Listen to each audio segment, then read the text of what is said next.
ये आप सोचे थे कि नहीं विजय बाबू? अरे आपके दिमाग में आया था कि आप एक टर्म में स्पीकर भी, डिप्टी सीएम भी और नेता विरोधी दल भी आप बन गए। हम तो आपका साथ ना देने के लिए थे कि जो काम आप बोलते थे असंभव है उसको हम लोगों ने मुमकिन करके दिखाने का काम किया। हमको दुख इस बात का नहीं है कि हम लोग विपक्ष में आ गए, हमको तो खुशी है कि उन 17 महीनों में जो देश में किसी सरकार ने नहीं किया उसको हमारी महागठबंधन सरकार ने करने का काम किया।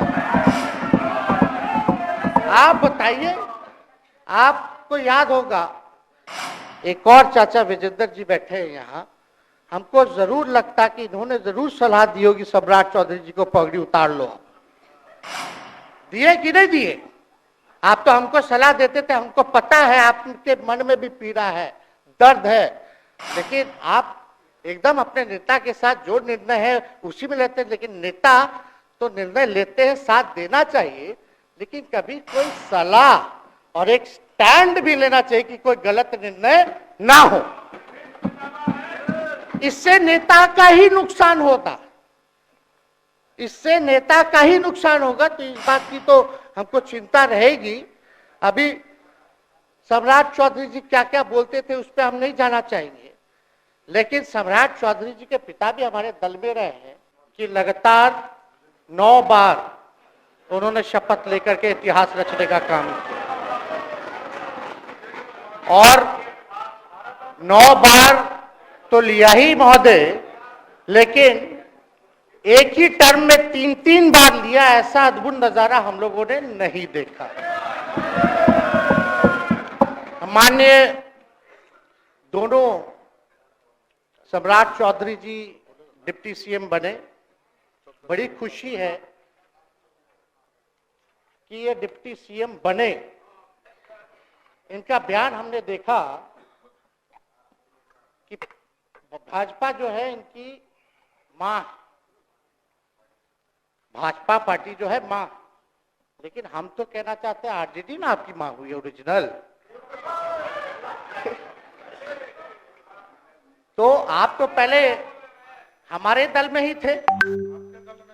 अच्छा चलिए ठीक है, चलिए कोई बात नहीं, आप अस्वीकार कीजिए, लेकिन जनता तो इस बात को जानती है। हमें खुशी है कि साथ में 2 डिप्टी सीएम बने और विजय सिन्हा जी भी डिप्टी सीएम बने, स्पीकर पद पे भी रह लिए, नेता विरोधी दल भी रह लिए और डिप्टी सीएम भी रह लिए। इन्होंने भी इतिहास रच दिया, एक टर्म में 3-3 पद इन्होंने भी पा लिया। तो ये आप सोचे थे कि नहीं विजय बाबू? अरे आपके दिमाग में आया था कि आप एक टर्म में स्पीकर भी, डिप्टी सीएम भी और नेता विरोधी दल भी आप बन गए। तो इसके लिए आप तीनों लोगों को विशेष तौर पे हम बधाई देना चाहते हैं। माननीय मुख्यमंत्री जी हमारे लिए आदरणीय थे, हैं और हमेशा रहेंगे। हम इनकी इज्जत हमेशा करते आए हैं और करते रहेंगे। और हम तो कई बार इनके नेतृत्व में काम करने का मौका मिला और हम लोगों ने काम किया मिलकर के, इसमें कोई दो राय नहीं। आगे हम सारी बात को भी हम अपने आप लोगों के समक्ष जो है रखने का काम करेंगे। अब कई बार माननीय मुख्यमंत्री जी जो हैं इस बात को बोलते रहे हैं कि तुम मेरा बेटा जैसा हो, कई बार बोलते हैं और हम भी अपना मानते हैं, अपने गार्जियन मानते हैं। और आप लोग भगवान राम की चर्चा करते हैं, हम आप सबके मन में तो राम है ही, शांति शांति, लेकिन एक बात समझना पड़ेगा, हम तो नीतीश जी को एक दशरथ जो पिता है उनके रूप में वैसा गार्जियन मानते हैं कि भाई कई बार जो है इन्होंने कई बार आप लोगों के सामने भी बोला अब तो यही करेगा, यही आगे बढ़ेगा। तो चलिए नौजवान लोग ना आगे बढ़ेगा, आगे काम करेगा, लेकिन कई बार मजबूरियां रही होंगी इनकी, जैसे दशरथ की मजबूरी थी, राजा दशरथ की, कि राम को जो है वनवास जो है भेज दिया गया, लेकिन उस बात को हम मानते हैं कि हम वनवास नहीं आए हैं, बल्कि हमको इन्होंने भेजा है जनता के बीच उनके सुख और दुख के भागीदार बनने के। पहले बार ही अपने से दूर किए, वो भी क्या मजबूरियां रही हमको नहीं पता, ना आपको पता, किसी को नहीं पता क्या मजबूरियां रही। लेकिन इन्होंने जब पहली बार जब दूर किया तो एक ही बात निकल के आया।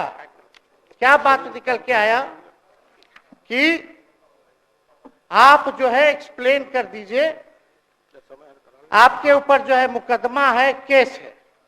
जब दोबारा जब इन्होंने अपनाने का काम किया तो इन्होंने कहा कि सब बीजेपी वाला सब फंसाने का काम करता है, ईडी और सीबीआई लगा देने का काम करता है। देखिए, हम तो आपको इज्जत देते हैं और आगे भी देते रहेंगे, लेकिन ये बात समझना पड़ेगा।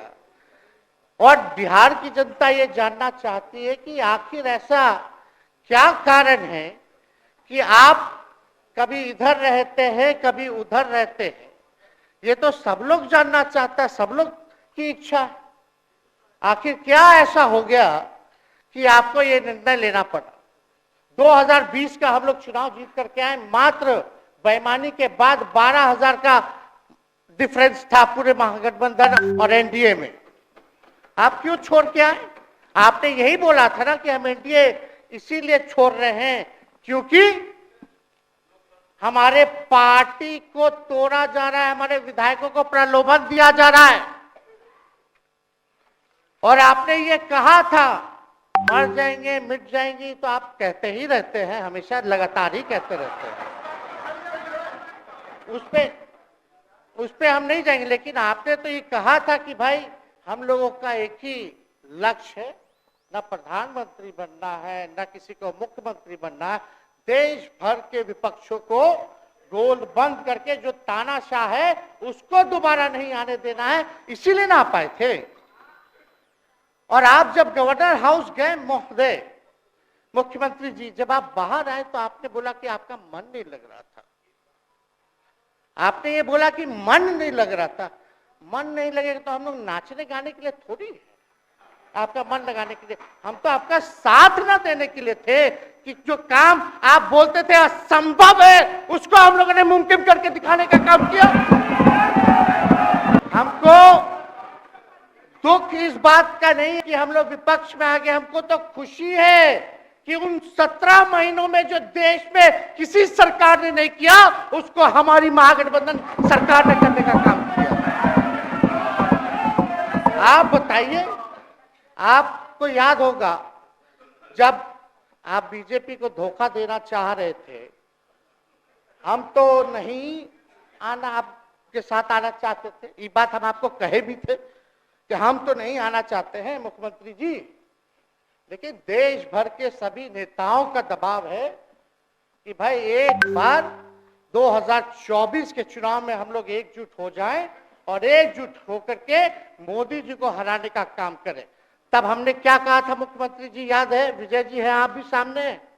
हम कहते मुख्यमंत्री जी हम सरकार में नहीं आएंगे, हम बाहर रह करके आपको समर्थन देंगे और आपके सरकार को कोई खतरा नहीं होगा, आप चलाइए सरकार, निफिक्र होकर के चलाइए, क्योंकि हम लोगों का भी लक्ष्य है कि भाजपा को देश से भगाने का काम करे। उस सांप्रदायिक शक्तियों को, जो विचारधारा है, जो समाज में जहर बोने का काम करती है, उसको हम लोग भगाने का काम करें। इसीलिए ना हम लोग एक साथ आए थे, और तो कोई कारण नहीं था। अब हम को बताना हम नहीं चाहते हैं कि दशरथ तो नहीं चाहते थे राम वनवास जाए, लेकिन कैकेयी जरूर चाहती थी कि राम जो है वनवास चले जाएं। मुख्यमंत्री जी, आप हमको बेटा कहे हैं, हम चाहते हैं कि आप लंबी उम्र रहिए और जो सिलसिला आपने चलाया था उसको जरूर आगे चलाइए, उसमें हमारा समर्थन रहेगा। रोजगार बांटिए, नौकरी बांटिए, जो गांधी मैदान से आपने ऐलान किया था, लेकिन कैकेयी को भी पहचानिए, कौन कौन कैकेयी बैठा हुआ है आपके पास। सम्राट चौधरी जी पगड़ी पहनते हैं, फालतू है ना, पहनते हैं, उतारने का बात करते हैं। ये सब करो, फिल्म का शूटिंग चल रहा है महोदय। अब बांध लिए पगड़ी, चलो आओ मैदान में, अब खोलिएगा। अरे हम कोई गलत बात नहीं है, सुन लो यार, नवीन जी सुनिए ना, पथ निर्माण मिल जाए, बहुत कृपा होगी, आप आगे काम कीजिएगा, बैठिए ना। बढ़ जाइए बोलो, सदा बढ़ जाइए, बोलने दीजिए। तो उपाध्यक्ष महोदय बोलने दीजिए, बैठिए, आप लोग शांति से बैठिए। आप जब बोलिएगा इधर से नहीं कोई बोलेगा, आप शांति से बनाए रखिए। हमें विश्वास है कि हमारे एक और चाचा विजेंद्र जी बैठे हैं यहाँ, हमको जरूर लगता कि इन्होंने जरूर सलाह दी होगी सम्राट चौधरी जी को पगड़ी उतार लो। दिए कि नहीं दिए? आप तो हमको सलाह देते थे, हमको पता है आपके मन में भी पीड़ा है, दर्द है, लेकिन आप एकदम अपने नेता के साथ जो निर्णय है उसी में लेते हैं। लेकिन नेता तो निर्णय लेते हैं, साथ देना चाहिए, लेकिन कभी कोई सलाह और एक स्टैंड भी लेना चाहिए कि कोई गलत निर्णय ना हो। इससे नेता का ही नुकसान होगा, इससे नेता का ही नुकसान होगा। तो इस बात की तो हमको चिंता रहेगी। अभी सम्राट चौधरी जी क्या क्या बोलते थे उस पर हम नहीं जाना चाहेंगे, लेकिन सम्राट चौधरी जी के पिता भी हमारे दल में रहे हैं और उनका शब्द मुख्यमंत्री जी के लिए क्या क्या रहा है वो हम यहाँ नहीं बताना चाहते। आपके भी दिल में है, आपके भी कान में है, आप लोगों के भी होश में है, और पूरा बिहार बच्चा बच्चा से पूछ लीजिए कि हम कोई ऐसा बोल, सुन लीजिए ना, अरे सुन तो लो भाई, किसी भी बिहार में बच्चा बच्चा से पूछ लीजिए कि क्या होने जाएगा, नीतीश जी पे भरोसा है कि नहीं है, वो क्या क्या शब्द का प्रयोग करेगी जो हम लेना नहीं चाहते। और मोदी जी का गारंटी तो बहुत मजबूत वाला गारंटी है। ए मोदी जी के गारंटी वालों, क्या मोदी जी गारंटी लेंगे फिर से पलटेंगे कि नहीं पलटेंगे, जरा बता के दिखा दो, बताइए। मोदी जी के गारंटी वालों बताओ, बताइए पलटेंगे कि नहीं पलटेंगे मोदी जी का गारंटी। खैर हमको इसकी चिंता नहीं है। विजय सम्राट चौधरी जी, विजय सिन्हा जी जब जहां चेयर पे थे, व्याकुल मत होइए, खूब जोड़ी है आप लोगों का, कमाल का, लगे रहिए। लेकिन आप लोग तो क्या क्या बोलते थे, अब उस पर तो हमको बताने का जरूरत नहीं है, सब लोग जानते हैं कि बतवा क्या दोबारा तिवारा जो है रटा जाए, कहा जाए, इसका कोई मतलब नहीं है। लेकिन एक बात समझ लीजिए कि नीतीश कुमार जी आदरणीय हैं, कम से कम एक बार बता तो देते कि हम नहीं रहना चाहते जा रहे। इस बार तो आपने कुछ कहा भी नहीं। अरे भाई हम मुख्यमंत्री, उप मुख्यमंत्री, आप मुख्यमंत्री हैं, सबसे बड़ा दल हमारा है, कम से कम एक बार बुला के बोल देना चाहिए। कोनो आपको हम कुछ कहते हैं? आप बताइए, हम आपको कुछ कहे हैं? कितना अच्छा हम लोग बातचीत करते थे, हर चीज करते थे। लेकिन अब चलिए ठीक है, अच्छे पल को तो हम जिंदगी भर याद करेंगे, संजो को रखेंगे, उसमें हमारे मन में कोई खोट नहीं है।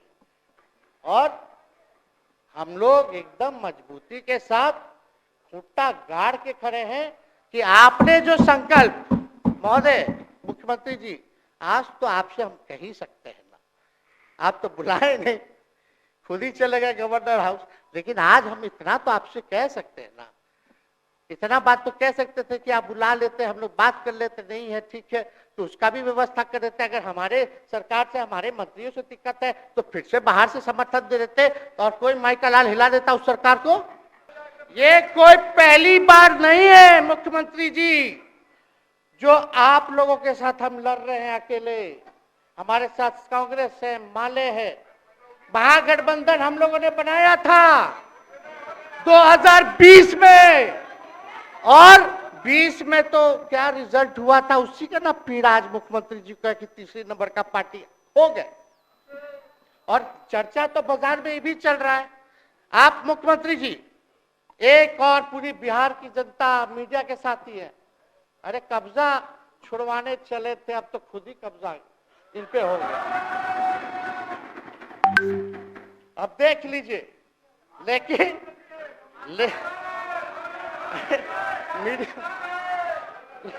जितने मीडिया के लोग हैं, अरे कब्जा ना हो गया है, हाँ आप लोगों पर कुछ लिखने देगा, कुछ बोलने देगा, तो अब तो कब्जा आप ही पे हो गया है। खैर जो भी अमित शाह जी कहते रहे हमारा तो दरवाजा बंद है, खैर उनका क्या, उनके बात में दम है, बात में दम है। खैर हम लोग जो कहते हैं वो करते हैं, और हम लोगों ने 17 महीने काम कर करके दिखाने का काम किया है। नौकरियां तो निकल ही रही है, और कई बार मुख्यमंत्री जी जब हम आपसे मिलने गए थे, जब सरकार बनाना था हम लोगों को, तो मेरा सबसे पहला कंडीशन विजेंद्र जी आपको याद होगा, हम बोले थे कि हम अगर आपके साथ आएंगे तो भाजपा के रोकने के लिए तो आएंगे, लेकिन साथ में आप हमको विश्वास दिलाइए कि हमने जो जनता से हमने कमिटमेंट करने का काम किया कि 10 लाख सरकारी नौकरी देंगे, आप वो करवाइएगा अपने नेतृत्व में। मुख्यमंत्री जी बोले हो जाएगा हो जाएगा, और दूसरा दिन अपने अधिकारी को भेज देते हैं। जब हम लोग ओथ ले लिए, अपने एस सिद्धार्थ जी होंगे, ठीक है विजेंद्र जी, विजय जी ठीक है ना, वित्त मंत्री थे ना, तो वित्त सेक्रेटरी थे उस समय सिद्धार्थ जी, तो सिद्धार्थ जी को भेजा गया, बहुत काबिल अधिकारी है, बहुत सम्मान है हमारा। तो सिद्धार्थ जी आकर के हमारे पास बोलते, हम बोले मुख्यमंत्री जी को क्या हुआ नौकरी का, क्या हुआ, दीपक जी को बोले, मुख्यमंत्री जी को बोले, विजय जी को बोले, सब बोल रहा है कि आपने वादा किया था चुनाव में। हालांकि हम तो सीएम बने नहीं कि हम दस्तखत कर देते, लेकिन उप मुख्यमंत्री बने, फिर भी हमारे पर जिम्मेदारी थी, फिर भी हमने शांति को बोलिए, बात को कई बार जो है कहा। तो उसके बाद फोन आता है और कहा जाता है कि सिद्धार्थ जी जा रहे हैं, फाइनेंस सेक्रेटरी हैं, मुख्यमंत्री जी के भी प्रधान सचिव हैं, वो आपको एक्सप्लेन कर देंगे। सिद्धार्थ जी आते हैं, फाइल दिखाते हैं, कैसे होगा सर, कुछ नहीं है पैसा, कैसे होगा। हमने बोल दिया किसी भी हालत में ये काम हम लोगों को करना है। आप असंभव बोलते थे, आप मेरे पिताजी को बाप का पैसा ला करके दिलाएगा, लेकिन ये 17 महीने में कहां से एक विभाग में एक दिन में 70 दिनों के अंदर 2 लाख से भी ज्यादा सरकारी नौकरी कैसे मिला। इच्छा शक्ति होनी चाहिए, विल पावर होना चाहिए। तो मुख्यमंत्री जी जो थके हुए मुख्यमंत्री थे उनको हमने दोहराने का काम किया। तो हम लोग सही बात बोलते थे, बोलिए कि जातीय जनगणना, जातीय आधारित गणना के बारे में यही ना हाउस से हम यही ना बैठे थे, यहीं से ना हमने प्रस्ताव किया था। हालांकि आप पहले से मांग करते रहे, हमारे पिता भी मांग करते रहे, खाली भाजपा वाला को छोड़ के। सही बात है कि नहीं? और आप बताइए ना क्या क्या भाजपा वाला लोग बोलता था उस समय।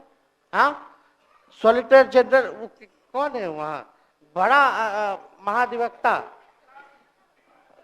क्या नाम है उनका, सुप्रीम कोर्ट में करा दिया था रोकने के लिए, तुषार मेहता को खड़ा कर दिया था, जो हम लोग जातीय आधारित गणना करा रहे थे।